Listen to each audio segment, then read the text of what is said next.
ఆచి చికెన్ మసాలా. తెలంగాణలో బీజేపీ మంచి జోష్ మీదుందా?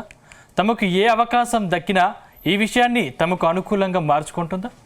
కామారెడ్డి బాన్స్వాడలో జరిగిన 2 విషయాలపై బీజేపీ నేతల రియాక్షన్ చూసి సొంత పార్టీ నేతలే షాక్ అయ్యారా? మరోవైపు బీఆర్ఎస్ పార్టీని ప్రతిపక్షం నుంచి తప్పించేందుకే కాంగ్రెస్ బీజేపీ కలిసి డ్రామాలు ఆడుతున్నాయనే చర్చ గులాబీ పార్టీలో జోరుగా సాగుతుందా?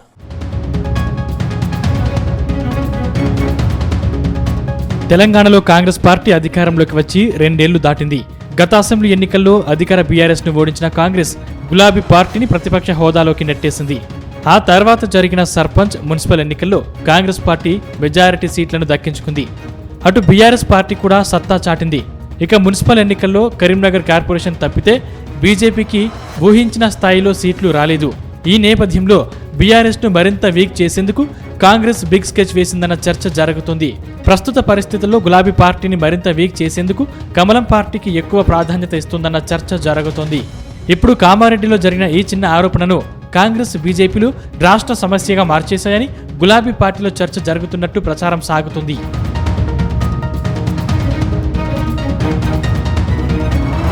తాజాగా కామారెడ్డిలో కాలేజీ భూముల ఆక్రమణ వ్యవహారం వెలుగు చూసింది. ఓ ప్రైవేటు కాలేజీ భూముల వివాదంలో ఎమ్మెల్యే కాటిపల్లి వెంకట రమణారెడ్డి ఇరుక్కున్నారు. కామారెడ్డిలో ఓ కాలేజీ భూములను ఎమ్మెల్యే కాటిపల్లి ఆక్రమించారంటూ కాంగ్రెస్ నేతలు ఆరోపణలు గుప్పించారు. అయితే తాను తప్పు చేసినట్టు నిరూపిస్తే రాజకీయ సన్యాసం తీసుకుంటానని ప్రకటించారు. ఈ క్రమంలోనే జిల్లా కలెక్టర్ కార్యాలయానికి వస్తా, మీరు అసలైన నాయకులైతే రావాలంటూ ఎమ్మెల్యే సవాల్ విసిరారు. దాంతో ఎమ్మెల్యే క్యాంప్ ఆఫీస్ను కాంగ్రెస్ నేతలు ముట్టడించే ప్రయత్నం చేశారు. ఈ క్రమంలోనే 2 వర్గాల మధ్య వాగ్వాదం చోటు చేసుకుంది. ఈ క్రమంలోనే ఎమ్మెల్యే డౌన్ డౌన్ అంటూ నినాదాలు చేయడంతో బీజేపీ కార్యకర్తలు కాంగ్రెస్ నేత కారు అద్దాలు ధ్వంసం చేశారు. దాంతో మహేందర్ రెడ్డిని పోలీసులు అదుపులోకి తీసుకుని స్టేషన్కు తరలించారు. ఈ వ్యవహారం కాస్త స్థానిక ఎమ్మెల్యే కాటిపల్లి, కాంగ్రెస్ నేత షబ్బీర్ అలీ మధ్య చిచ్చు రాజేసింది. అంతకుముందు బాన్స్వాడలోనూ ఓ విషయాన్ని బీజేపీ నేతలు రాజకీయంగా మలుచుకోవడంలో సక్సెస్ అయ్యారు. ఈ సమస్యపై రాష్ట్ర నాయకత్వం మొత్తం రియాక్ట్ కావడంతో సొంత పార్టీ నేతలు షాక్ అయ్యారని తెలుస్తోంది. కలెక్టర్ గారు పాజిటివ్గా స్పందించారు, చెప్పారు ఏది రికార్డు ఉంటుందో ఆ రికార్డు ఖచ్చితంగా ఇచ్చేస్తామండి, అట్లేం లేదు, ఇబ్బంది పెట్టాలనేది ఆలోచన లేదు, 100% ఏది ఉంటుందో అది ఇవ్వమంటున్నారు, ఏది ఉంటే అది ఇచ్చేస్తామని చెప్పారు. అలొకేషన్ దేనికి అయింది? 263.5 ఎకరాల్లో 1964 నుంచి ఈ రోజు వరకు 263.5 ఎకరాల్లో ఏ దానికి ఎంత అలొకేషన్ చేశారు, ఎప్పుడెప్పుడు చేశారు, ఏ సర్వే నెంబర్లో ఎంత ఎక్స్టెంట్ చేశారు, ప్రజా ప్రయోజనాల కోసమైందా లేకపోతే స్వార్థ ప్రయోజనాల కోసమైందా, దాన్ని నిగ్గు తెల్చండి అని చెప్పారు. కాబట్టి ఇవాళ ఉన్న కామారెడ్డి కాలేజ్, ఎడ్యుకేషన్ సొసైటీ భూములు ఉండేప్పటికే కామారెడ్డిలో మెడికల్ కాలేజ్ కానీ, కామారెడ్డిలో ఇండస్ట్రియల్ ఏరియా కానీ, ఎఫ్సిఏ కానీ, ఇలా నంబర్ ఆఫ్ ఇన్స్టిట్యూషన్స్ అక్కడ వచ్చినాయి. ఇవాళ ఆ భూమే కలెక్ట్ చేయకుంటే కామారెడ్డిలో ఏముంటుండే? ఇక్కడే పొలిటికల్ సర్కిల్స్ లో ఆసక్తికర చర్చ జరుగుతుంది. కామారెడ్డిలో ఓ ఎమ్మెల్యేపై వచ్చిన ఆరోపణల్ని కాంగ్రెస్, బీజేపీ కలిసి రాష్ట్ర సమస్యగా మార్చేశాయని చర్చ జరుగుతోంది. అంతేకాదు తెలంగాణలో బీఆర్ఎస్ ను సైడ్ చేసేందుకు కాంగ్రెస్ బిగ్ స్కెచ్ వేసిందన్న టాక్ వినిపిస్తుంది.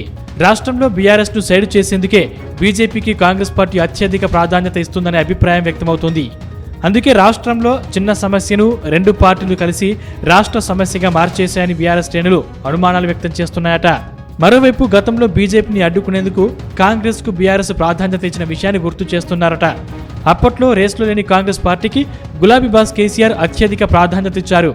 రాష్ట్రంలో బీజేపీకి ఎక్కడ అవకాశం ఇవ్వొద్దన్న ఆలోచనతో కాంగ్రెస్ పార్టీని పైకెత్తే ప్రయత్నం చేశారు. చివరకు కేసీఆర్ ఇచ్చిన అవకాశాన్ని చక్కగా వినియోగించుకున్న కాంగ్రెస్ అధికారంలోకి వచ్చేసింది. ఏకంగా బీజేపీని పక్కకు నెట్టి అధికారం దక్కించుకుంది. అయితే గతంలో కేసీఆర్ చేసిన పొరపాటునే ఇప్పుడు రేవంత్ రెడ్డి చేస్తున్నారా అన్న చర్చ జరుగుతుంది.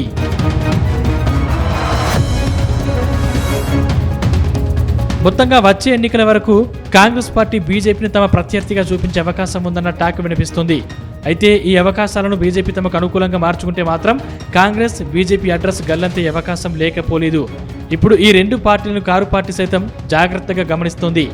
కాంగ్రెస్ బీజేపీ దోస్తానాను ప్రజల్లోకి బలంగా తీసుకుని వెళ్లి ప్రజాక్షేత్రంలో ఎడ్డగట్టే పనిలో గులాబీ లీడర్లు సైతం ప్రణాళికలు రచిస్తున్నట్టు సమాచారం.